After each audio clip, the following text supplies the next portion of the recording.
آج ہم بات کرتے ہیں دیش کے لیے مسلمان کتنا ضروری تھا، ہے اور رہے گا، اس عنوان پر۔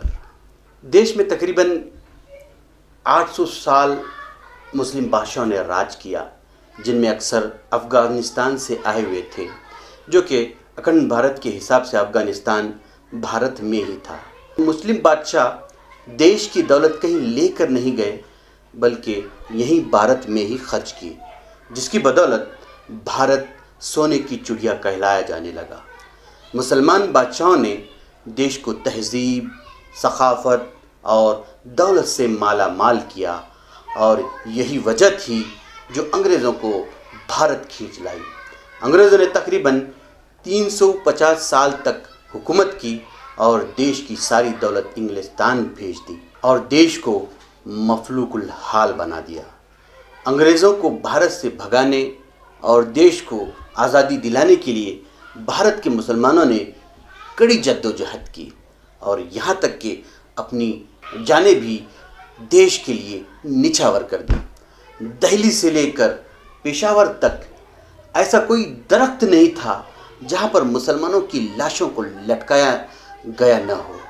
کئی بہنیں بیوہ اور کئی بچے یتیم ہوئے، تب جا کر یہ دیش آزاد ہوا۔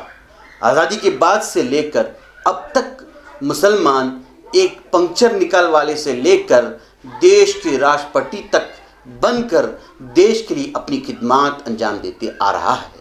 ہم نے دیکھا کہ حال ہی میں کرونا کے قہر کی وجہ سے دیش میں لاک ڈاؤن کیا گیا، جس کا اعلان بالکل اچانک کیا گیا تھا، اور جس کی وجہ سے مزدور پیشہ اور غریب جنتا کو بہت پریشانی جھیلنی پڑی۔ کئی گھر 2 وقت کی روٹی تک کے لیے محروم ہو گئے۔ پرواسی مزدور سواریاں نہ ہونے کی وجہ سے اپنے اپنے گاؤں پیدل چل کر جانے پر مجبور تھے۔ اس مشکل گھڑی اور ضرورت کے وقت کوئی شہر اور گاؤں ایسا نہیں ہوگا جہاں کے مسلمانوں نے ضرورت مندوں کی مدد نہ کی ہوگی۔ ہر شاہراہ، ہر سڑک پر مسلمان پیدل چلنے والوں کی مدد کرتے ہوئے نظر آ رہے تھے۔ کہیں کھانا دینے کے کام، تو کہیں پیدل چلنے والوں کو چپل مہیا کرنے کا کام، تو کہیں پیسے بانٹتے ہوئے نظر آ رہے تھے۔ کئی ایک مسافروں نے سوشل میڈیا پر یہ اعتراف کیا کہ اکثر اور بیشتر جگہ سے ہمیں مسلمانوں سے ہی مدد ملی۔ آج بھی ہم دیکھ رہے ہیں کہ کرونا کی وجہ سے مریضوں کے لیے دوا، انجیکشن، آکسیجن کا انتظام، اسپتالوں میں مریضوں کی سیوا، اور یہاں تک کہ مرنے والوں کی تدفین اور غیر مسلمانوں کے لیے انتم سنسکار تک کی ذمہ داری مسلمان نبھاتے آ رہے ہیں۔ اگر میں صرف اپنے شہر بیلگام کی بات کروں تو یہاں پر کئی NGOs ہیں جو آج تلک لوگوں کی خدمت کرتے ہوئے آ رہے ہیں، جن میں الاقرا، Belgaum Anjuman Islam, Madina foundation, vision foundation, Gharib Nawaz foundation, TSS، Tipu Sena, Muslim League, popular front of India وغیرہ وغیرہ۔ اتنا ہی نہیں بلکہ فاروق نواب جیسی فیملیاں بھی اپنے طور پر ضرورت مندوں کی خدمات انجام دی ہیں۔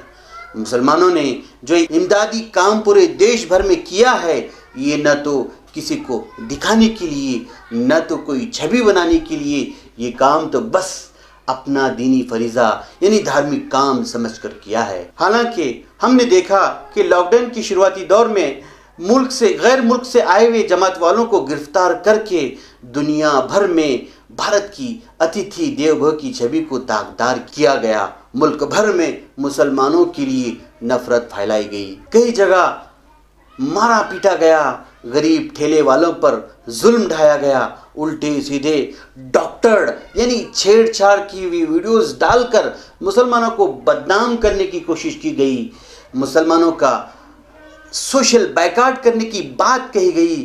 پرنٹ میڈیا اور الیکٹرانک میڈیا نے کوئی کسر نہیں چھوڑی مسلمانوں کو بدنام کرنے کی۔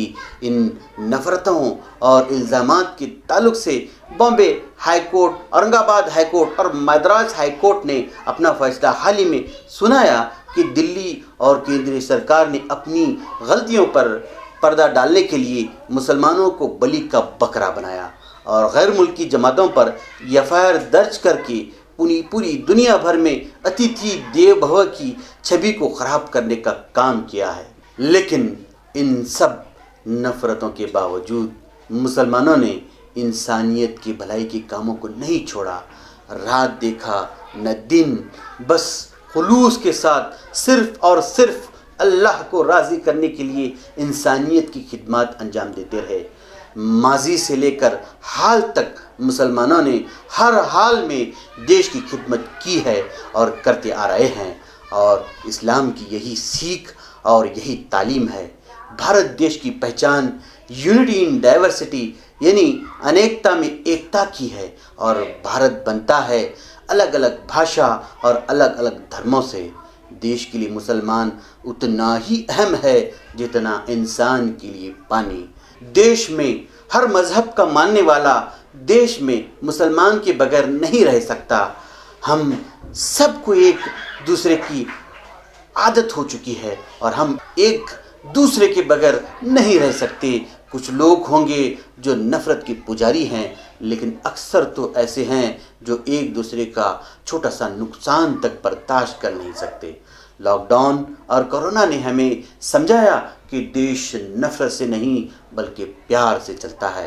نفرت کرنے والوں کو عدالتوں نے بھی لتاڑا اور سمجھایا کہ دیش میں نفرت نہیں بلکہ پیار چلتا ہے، جس کا ثبوت مسلمانوں نے نفرت کے باوجود پیار سے بخوبی سمجھایا۔